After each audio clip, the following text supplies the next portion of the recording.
Hello बच्चों, कैसे हो आप लोग। Welcome to my. मैं गिरीश चंद्रा, आपकी फैकल्टी, आप सभी लोगों का स्वागत करता हूँ शानदार प्लेटफॉर्म में।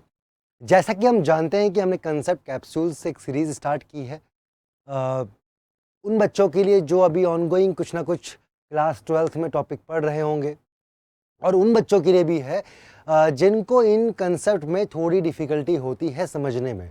तो यहाँ पर मोस्टली हम कंसेप्ट को अच्छे से सीखने पे हम जोर देते हैं ताकि आप कंसेप्ट बहुत सही से सीख पाएँ।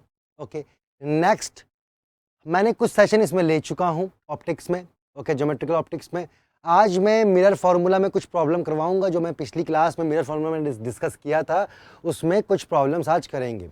ओके, बढ़िया सेशन है, मज़ेदार है, कुछ अच्छी अच्छी प्रॉब्लम्स करेंगे और एक अपने जो मिरर फार्मूला पढ़ा है आपने उसको और स्ट्रॉन्ग करेंगे कि कैसे इस फार्मूले में हम अपनी प्रॉब्लम्स को सॉल्व करते हैं, अपने कंसेप्ट को कैसे अप्लाई करते हैं वो हम देखेंगे बच्चा आज यहाँ पर। ओके, सो स्टार्ट करते हैं बिना किसी देरी किए हुए। आप जानते हैं कि मिरर फार्मूला हम पढ़ चुके हैं, थोड़ी बहुत प्रॉब्लम करेंगे, ज़्यादा नहीं, छोटी मोटी कुछ प्रॉब्लम करेंगे अच्छी अच्छी सी, जिसमें आपको थोड़ी कंसेप्ट क्लियरिटी मिलेगी। ओके, आपकी स्क्रीन पे पहला क्वेश्चन है बच्चा, इस क्वेश्चन को देखिए एंड पढ़िए एटलीस्ट, फिर हम इसको सॉल्व करेंगे। बच्चा पढ़िएगा।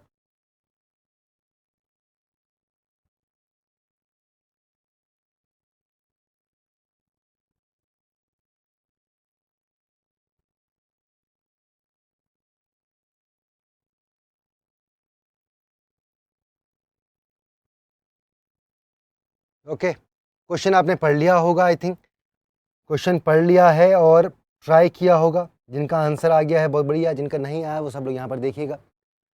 देखो, जो अगर आपने मेरी पिछली क्लास देखी है तो मुझे यकीन है कि आपको कोई दिक्कत नहीं आने वाली है अब इस सेशन में, क्योंकि मैंने बहुत बारीकी से मिरर फार्मूला किस तरीके से अप्लाई करते हैं, कैसे हम डायरेक्शंस लेते हैं। सबसे इंपॉर्टेंट इन सब में जो होता है डायरेक्शंस। ओके, अगर आपको डायरेक्शन लेनी सही आ गई तो आपको सब कुछ आ गया। ओके, जिन बच्चों ने अभी तक मेरी पिछली क्लास इसकी नहीं देखी होगी वो देख लेना, मतलब बहुत ही इंपॉर्टेंट क्लास थी जिसमें आपको कंप्लीट आपको मिरर फार्मूला पता चल जाएगा कि कैसे अप्लाई करते हैं।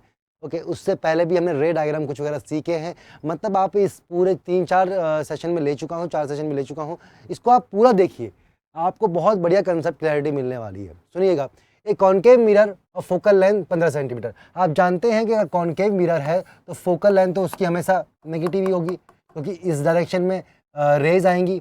ओके, और मैंने आपको बोला था कि डायरेक्शन कैसे लेते हैं, जिस तरफ रेज जाती हैं उस तरफ पॉजिटिव और उसके रिवर्स में नेगेटिव होता है। और मेज़र कहाँ से करते हैं, पोल से मेज़र करते हैं। सपोज ये हमारा पोल है, अब इस डायरेक्शन में पॉजिटिव होगा और इस डायरेक्शन में नेगेटिव होगा, तो इस कॉन्केव की जो फोकल लेंथ होगी वो इसी तरफ होगी, क्योंकि रेडियस ऑफ कर्वेचर भी इस कर्व का जो है वो इस तरफ ही होगा। इस कर्व का रेडियस ऑफ कर्वेचर अगर इस तरफ है तो फोकल लेंथ भी इसकी इस तरफ ही होनी चाहिए। तो focal length should be equal to -15। आई बात समझ में, आई बात समझ में, इसमें कोई बड़ी बात नहीं है। ओके, अब सुनिएगा, तो concave mirror focal length 15 centimetre forms an image having a twice the linear dimension of the object. Okay, आपकी जो इमेज बनने वाली है, मतलब linear dimension of the object, object की लीनियर डायमेंशन जो है वो ट्वाइस है, मतलब कहीं ना कहीं ये मैग्नीफिकेशन की बात कर रहा है।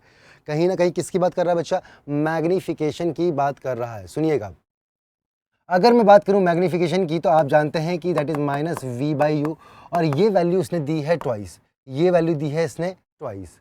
आई बात समझ में आपको, ये वैल्यू इसने कितने दी है, ट्वाइस। तो v इज इक्वल टू कितना आ गया, -2u। ये बात समझ में आती है, ये हमारी एक इक्वेशन के थ्रू यहाँ पर आ गया है। अब नेक्स्ट सुनिएगा, अब आपको किस पोजीशन ऑफ द इमेज निकालना है। आप जानते हैं कि फॉर्मूला आपका ये होता है, ये फॉर्मूला होता है, इसमें जब बस अप्लाई कर दीजिए आपका आंसर आ जाएगा। तो 1/v की बात करें तो -2u u। ओके, अभी मैं u की डायरेक्शन इस तरफ पॉजिटिव ही ले रहा हूँ, मतलब u ले रहा हूँ, तो जो आंसर आएगा वो पॉजिटिव में ही आएगा, मैग्नीट्यूड में ही आएगा, उसमें कोई वाली बड़ी बात नहीं है। ओके, क्योंकि कोई डायरेक्शन ऐसा वैल्यूज़ नहीं दी है तो मैं डायरेक्टली इसको लिख सकता हूँ -1/15। ओके, अब आप इसको सॉल्व करेंगे तो सॉल्व करने के बाद क्या आएगा। ओके, आप इसमें एक काम और कर सकते हैं, आप डायरेक्शन भी ले सकते हैं। मान लो कि सपोज u आपका इस तरफ जो है वो नेगेटिव ही होगा। एक काम करते हैं, हम जानते हैं कि इसका ऑब्जेक्ट इस तरफ रखा होगा, अगर यहाँ रखा है तो u नेगेटिव होगा, u नेगेटिव होगा। अगर u नेगेटिव है बच्चा, u नेगेटिव है तो आपका प्लस 2u हो जाएगा, प्लस 2u हो जाएगा। तो ये रहा। अब इसको सॉल्व करते हैं। अब यहाँ पर बच्चा क्या आएगा, 2u आएगा, इधर 2 इधर u, तो यहाँ पर कितनी वैल्यू आएगी, 1 आ जाएगी। ठीक है, सिंपल सी बात। यहाँ पर कितनी वैल्यू आएगी, 1 वैल्यू आ जाएगी, मतलब 1/2u आ जाएगा। ओके, यहाँ पर आपका -1/15 आ जाएगा। आई बात समझ में, बात समझ में आ रही है आपको? तो u की वैल्यू कितनी आ रही है यहाँ से, 7.5। तो 7.5 विल बी द आंसर। ये बहुत सिंपल सी बात है, ये कर सकते हैं आप, इसमें कोई बड़ी बात नहीं है। 7.5 will be the answer. Okay, देखिएगा इस तरीके से हम कर सकते हैं इसको, कोई दिक्कत नहीं है इसमें। वेरी गुड, वेरी क्लियर, कोई दिक्कत नहीं। आ जाओ नेक्स्ट में। अब नेक्स्ट क्वेश्चन आपकी स्क्रीन पे है बच्चा, देखिएगा इसको, ये भी बढ़िया क्वेश्चन है, इसको सॉल्व करते हैं बच्चों, आ जाओ।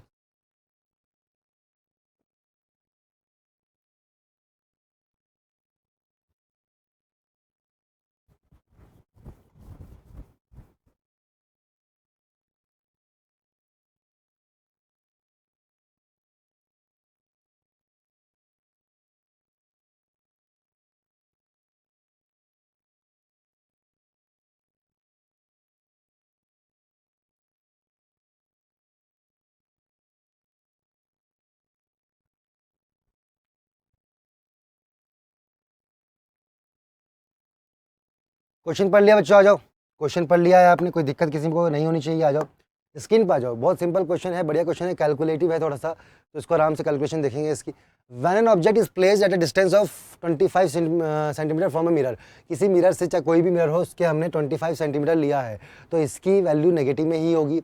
Okay, the magnification is m1, उसकी मैग्निफिकेशन m1 है। When the object is move further 15 centimetre, अभी 25 पे था, आपने इसको फर्दर और मूव कर दिया 15 सेंटीमीटर, तो टोटल कितना हो गया, 40 सेंटीमीटर दूर हो चुका है। अब 40 सेंटीमीटर में बनने वाली इमेज और 25 सेंटीमीटर बनने वाली दोनों इमेज अलग अलग होंगी, कोई दिक्कत नहीं है। उसने रिलेशन दे दिया मैग्निफिकेशन का कि m1/m2 की वैल्यू जो है वो 4 होगी, कोई दिक्कत नहीं है इसमें भी, ठीक है 4 होगी। पूछ रहा कि focal length of the mirror कितनी है, focal length of the mirror कितनी है, तो रिलेशन हमारा वही लगना है, इसमें कोई बड़ी बात नहीं है। आ जाओ इसका सॉल्यूशन देखते हैं। Answer will be 20। इसको अच्छे से डिटेल में देखते हैं।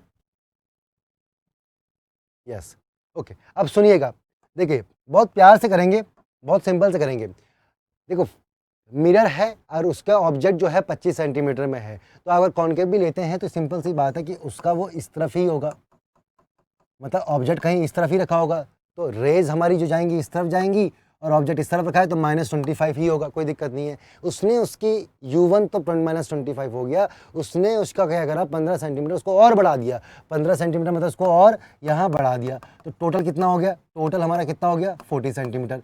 40 सेंटीमीटर भी वो भी माइनस में, क्योंकि ये भी इस तरफ है पोल के, पोल की देखिए बहुत सिंपल सी बात है, रेज जिस तरफ जा रही है उस तरफ पॉजिटिव, ये पोल है तो पोल की इस तरफ पॉजिटिव होगा, इस तरफ नेगेटिव होगा। अगर आपका ऑब्जेक्ट इस तरफ रखा है तो इस तरफ नेगेटिव होगा, तो दोनों वैल्यू नेगेटिव आ गई। अगर मिरर फार्मूला आप अप्लाई करते हैं, अगर मिरर फार्मूला आप अप्लाई करते हैं तो आप आराम से कर सकते हैं, क्योंकि आप वैल्यूज जानते हैं और कहीं ना कहीं आप फॉर्मूला भी जानते हैं, कोई दिक्कत ही नहीं है। अब मैग्निफिकेशन उसने बोला कि m1 जो मैग्निफिकेशन है, m1 की वैल्यू हम जानते हैं, it is defined as m is defined as -v/u, ये सबको पता है कैसे डिफाइन किया जाता है। आई बात समझ में? ओके क्लियर, कोई दिक्कत नहीं। m2 डिफाइन वो भी ऐसे करेंगे, पर वहाँ m1 में v1 आएगा, m2 में v2 आएगा, दैट्स क्लियर। m1/m2 उसने क्वेश्चन में दिया है जिसकी वैल्यू 4 है, तो m1/m2 करेंगे तो v1/u1 और v2/u2, तो ये रिवर्स में चले जाएगा, माइनस माइनस एंड ये माइनस हट जाएंगे। अब आपको वैल्यूज पुट करनी है खाली, v1/v2, u2 की वैल्यू कितनी है -40 और u1 की वैल्यू कितनी है -25, यहाँ पुट कर दीजिए। आप इसको हटाएंगे, माइनस कट गया, 25 और 40 में 2 यहाँ से कट के 2.5 वैल्यू आएगी v1 की, v1 is equal to 2.5 times v2 आएगा। ये एक रिलेशन आपके पास आ गया, ये क्या आ गया बच्चा, एक रिलेशन आपके पास आ गया। अब आप क्या करो, आपके पास एक रिलेशन आ गया है, आप क्या करो, मिरर फॉर्मूला अप्लाई करो दोनों कंडीशन के लिए, इस कंडीशन के लिए भी और इस कंडीशन के लिए भी मिरर फॉर्मूला अप्लाई करो। कैसे आप करेंगे, पहले 1/u1 plus 1/v1 is equal to 1/f, f तो दोनों में सेम ही रहेगा, क्योंकि सेम मिरर है हमारा, तो f की वैल्यू सेम रहेगी। अब जब अप्लाई करेंगे आप तो क्या आएगा, सुनिएगा, 1/u1, तो 1/u1 कितना है -25, u1 की वैल्यू कितनी है -25, प्लस V1 की वैल्यू कितनी आई 2.5 V2, तो यहाँ पर आपने V1 रखना था, V1 की जगह हमने क्या रख दिया, सीधा यहाँ V1 की जगह हमने ये 2.5 V2 पुट कर दिया। आई बात समझ में, हम यहाँ पर आपका V1 आना था, यहाँ पर V1 था, पर इस V1 की वैल्यू मैंने यहाँ से 2.5 V2 कर दी, क्योंकि मुझे वेरिएबल्स कम करने हैं, मुझे वेरिएबल्स कम करने हैं। तो 1/f सेकेंड इक्वेशन फिर से फॉर्म करो इस वाली कंडीशन के लिए, जब 1/u2 प्लस 1/v2 1/f, और जब 1/u2 करोगे तो -40 आएगा, कोई दिक्कत नहीं है, आएगा, आ गया। इसके बाद प्लस 1/v2, यहाँ पर तो v2 ही है तो v2 ही आएगा 1/f। अब आपके पास दो इक्वेशन बनती है, आपके पास बच्चा क्या बनती है, दो इक्वेशन बनती है, एक ये इक्वेशन और ये इक्वेशन। दो वेरिएबल हैं आपके पास, f वेरिएबल और v2 variable, f variable v2 variable, दो इक्वेशन दो वेरिएबल, आप इसको सॉल्व कर सकते हैं। अब ऑन सॉल्विंग दिस, अगर इसको सॉल्व करते हैं तो आपके पास फोकल लेंथ की वैल्यू कितनी आएगी, -20। फोकल लेंथ की वैल्यू कितनी आएगी बच्चा, -20। सिंपल है, क्लियर है, मुझे नहीं लगता कि इसमें कोई दिक्कत आने वाली है। सिर्फ मैग्नीफिकेशन का फॉर्मूला अप्लाई कर रहे हैं और उसके बाद सिर्फ और सिर्फ मिरर फॉर्मूला अप्लाई कर रहे हैं। दोनों कंडीशन के लिए डिफरेंट अप्लाई किया और हमने आंसर निकाल लिया दो इक्वेशन को सॉल्व करके। ओके, आपकी तीसरी इक्वेशन वैसे ये बनी थी, ये क्यों बनी थी, क्योंकि आपको यहाँ से V1 को रिप्लेस करना था दूसरे वेरिएबल पे, तो ये ईजी हो गया आपके लिए कि दो इक्वेशन और दो वेरिएबल बन के। क्लियर है सबको, ये बात क्लियर है, कोई दिक्कत इसमें किसी को नहीं होनी चाहिए। ओके, नेक्स्ट क्वेश्चन आपकी स्क्रीन पे है, बढ़िया क्वेश्चन है ये भी, पढ़िएगा इसको। देखो क्वेश्चन हम सिंपल फॉर्मूला से भी कर सकते हैं, कोई दिक्कत नहीं है इसमें। अगर आप फॉर्मूला सही से अप्लाई कर रहे हैं, डायरेक्शन सही से अप्लाई कर रहे हैं, तो आपका आंसर आएगा ही आएगा।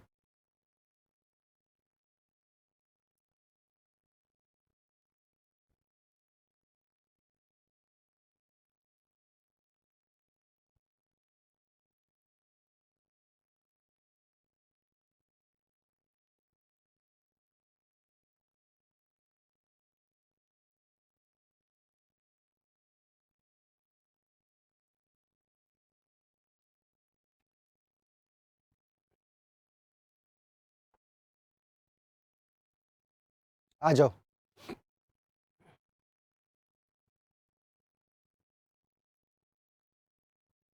आ जाओ, क्वेश्चन देखो। देखो, in the figure shown find the total magnification after two successive reflections. मतलब first on M1, second on M2। हो क्या रहा है कि यहाँ से पहले यहाँ रिफ्लेक्शन होगी, यहाँ से आने वाली रेज फिर इस पर रिफ्लेक्ट करेगी। आई बात समझ में आपको, यहाँ से पहले यहाँ जाएंगी और उसके बाद ही फिर वो यहाँ जाएंगी। ये बात क्लियर है, कोई दिक्कत नहीं है। अब सुनिएगा, पहले हम M1 के लिए निकालेंगे, फिर हम M2 के लिए निकालेंगे, दैट्स ऑल। मैग्नीफिकेशन पहले M1 के लिए और M2 के लिए, और मैग्नीफिकेशन का रिलेशन क्या होता है, -v/u। अगर आपको ये पता है तो भैया आपको दोनों वैल्यूज चाहिए, दोनों वैल्यू चाहिए। आओ चेक करते हैं फॉर M1, M1 के लिए चेक कर लेते हैं। M1 के लिए बात की जाए तो कॉन्केव है, फोकल लेंथ वैसे भी माइनस में दे दिया है तो कोई दिक्कत ही नहीं है हमें।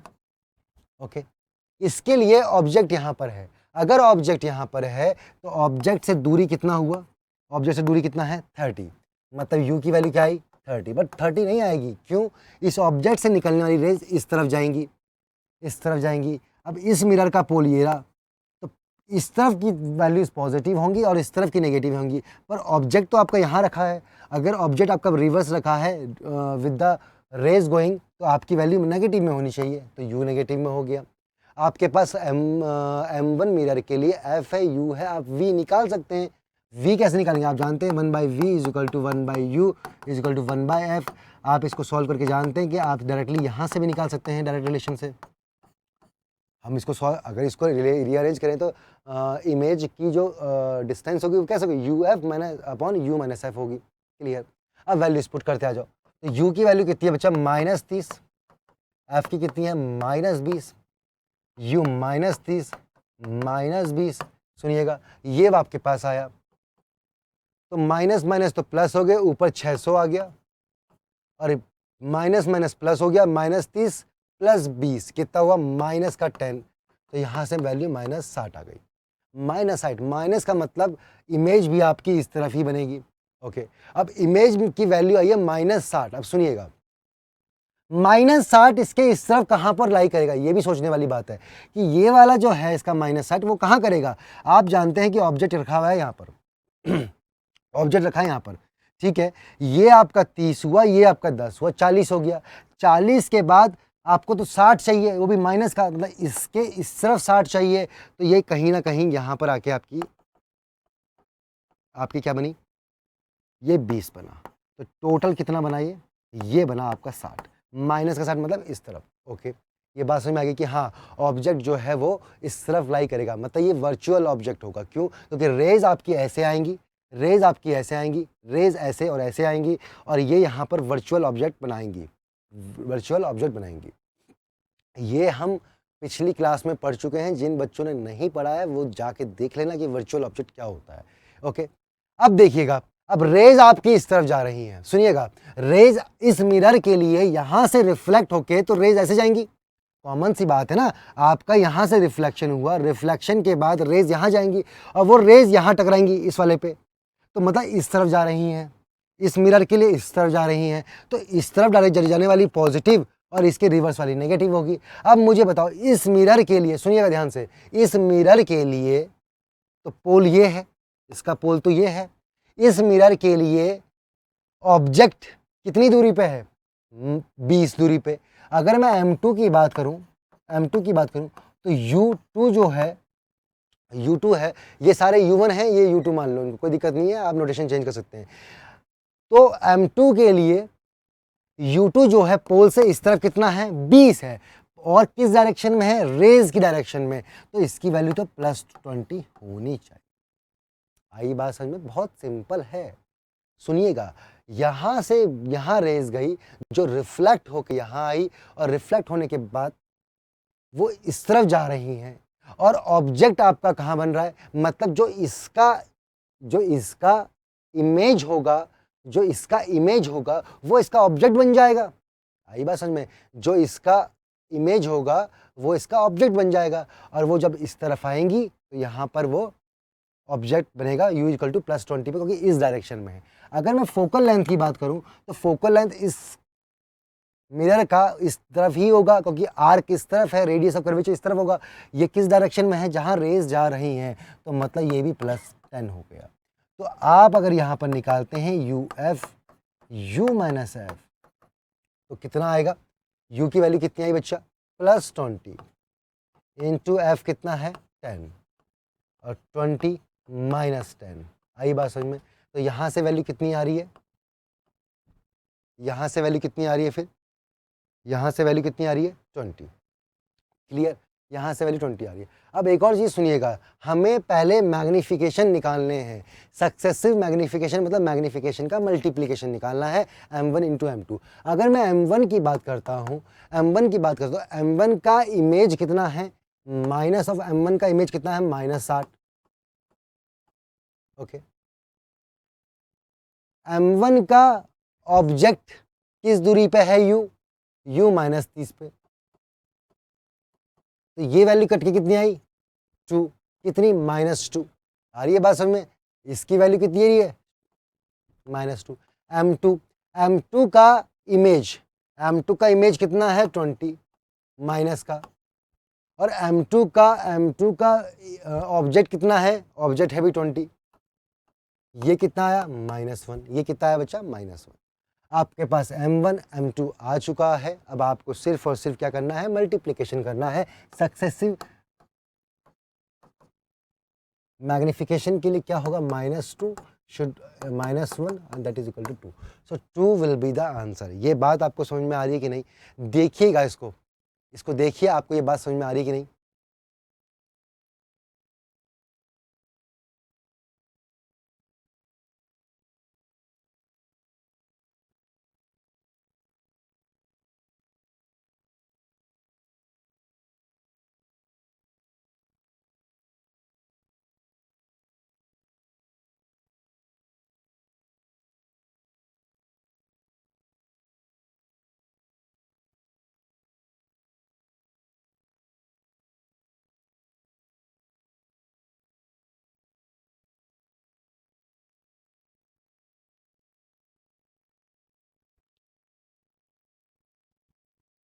क्लियर है सबको, क्लियर है?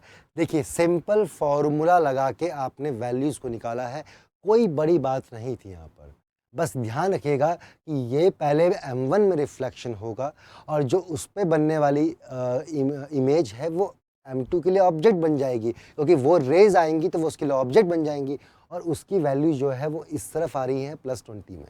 क्योंकि आपको M1 और M2 के लिए पता होना चाहिए कि फोकल लेंथ पॉजिटिव होती है कि नेगेटिव होती है, कॉन्केव कॉन्वेक्स में, तो ये चीज़ें आपको पता होनी चाहिए। यहाँ पर ये सारी चीज़ें क्लियर हैं। जिन लोगों ने पिछली क्लास नहीं देखी होगी वो देख लीजिएगा, वहाँ पर हमने बहुत शानदार तरीके से डिस्कस किए हैं इन चीज़ों को। ओके,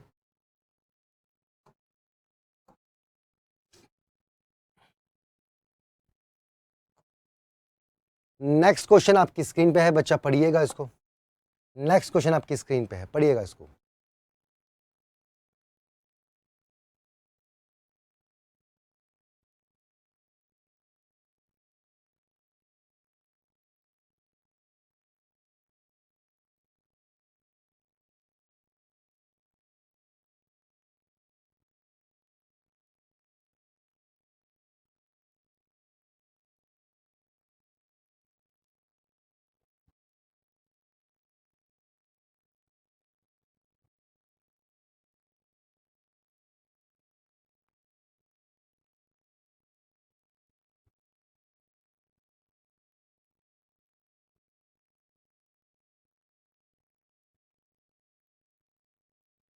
आ जाओ,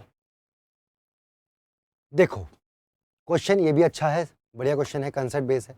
the direction of the ray of the light incident on the concave mirror, ये कॉन्केव मिरर आपके पास है, shown by P Q, shown by P Q. Okay, P Q से आपने शो किया उसको, मतलब ये आपकी यहाँ पर जाके लग रही हैं।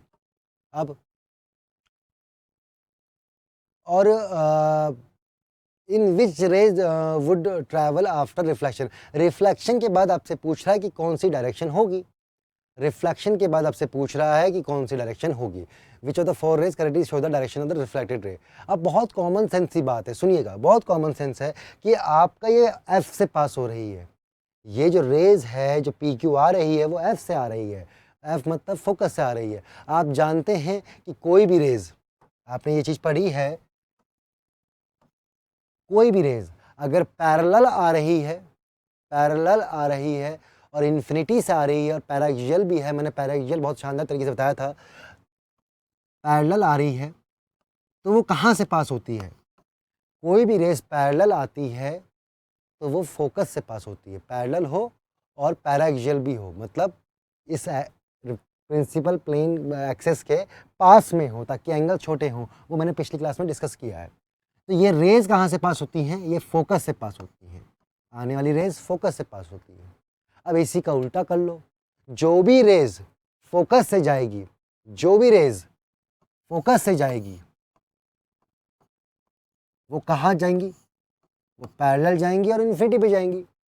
मतलब इन्फिनिटी से आने वाली रेज फोकस से पास होती है, अगर फोकस से कोई रेज जाएगी तो कहाँ जाएगी, वो रिफ्लेक्ट होकर सीधा के सीधा पैरेलल जाएंगी और इन्फिनिटी की टुवर्ड्स होंगी। देखिए सुनिएगा, अब ये रे फोकस से आई, अगर ये फोकस से आई है तो क्या हो सकता है पॉसिबिलिटी, पॉसिबिलिटी पैरेलल की ही होगी। अब ये भी पैरेलल है, ये भी पैरेलल है, लेकिन इसकी इस तरफ कैसे रेज रिफ्लेक्ट होंगी, रिफ्लेक्शन तो इसी तरफ ही होगा ना, जब इस तरफ रिफ्लेक्शन हुआ तो ऑफ कोर्स सी बात है ये रेज पैरेलल जाएंगी, तो 2 will be the answer, 2 will be the answer.